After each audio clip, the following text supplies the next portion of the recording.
Mesdames et messieurs, bon début de semaine à toutes et à tous et bienvenue dans cette revue de presse dès ce lundi 24 mars 2025.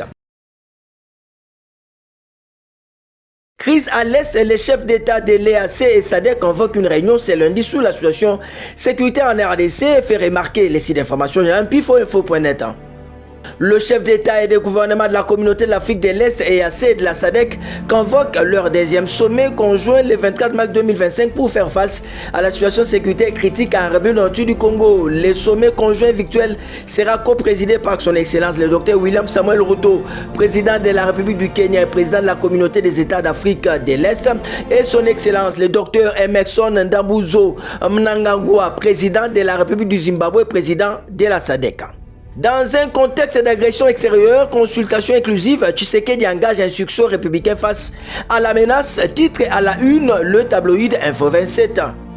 Pour notre confrère, le chantier est immense, la méthode prudente, mais la volonté ferme. À travers son directeur de cabinet, Espoir Massamanki, le conseiller spécial en charge des questions de sécurité, le 20 coins du voile, samedi 22 mars à Kinshasa, sur les consultations qu'il initie dès le début de la semaine. Dans un souci de discrétion stratégique, les grandes lignes ont néanmoins été esquissées. Une plateforme ouverte, inclusive, engloba ainsi la majorité au pouvoir, l'opposition parlementaire et extra-parlementaire, que la société civile, les confessions religieuses, les anciens présidents, chefs de corps, candidats à la magistrature suprême et des personnalités civiles ayant marqué leur domaine par leur intégrité.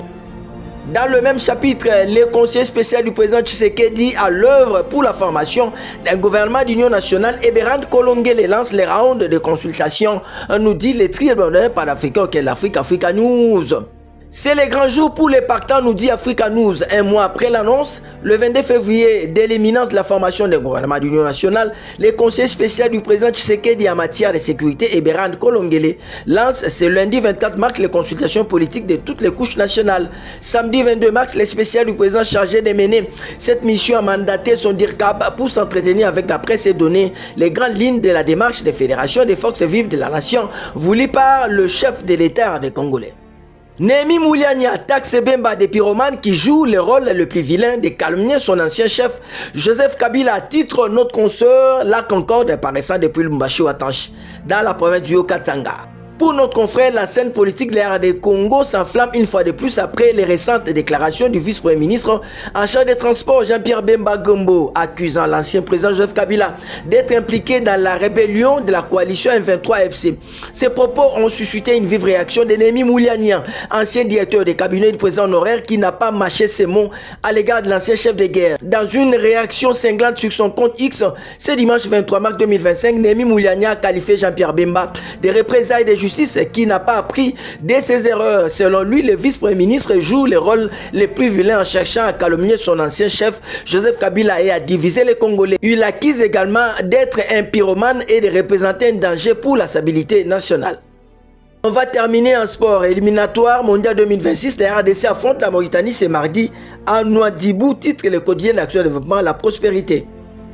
En jetant un coup d'œil chez notre confrère, nous pouvons lire avec 10 points. Deuxième du groupe B après les 5 premières journées. Les Léopards vont donc livrer un match de tous les enjeux contre la Mauritanie qui visiblement n'a plus rien à gagner dans cette course avec objectif de prendre le large.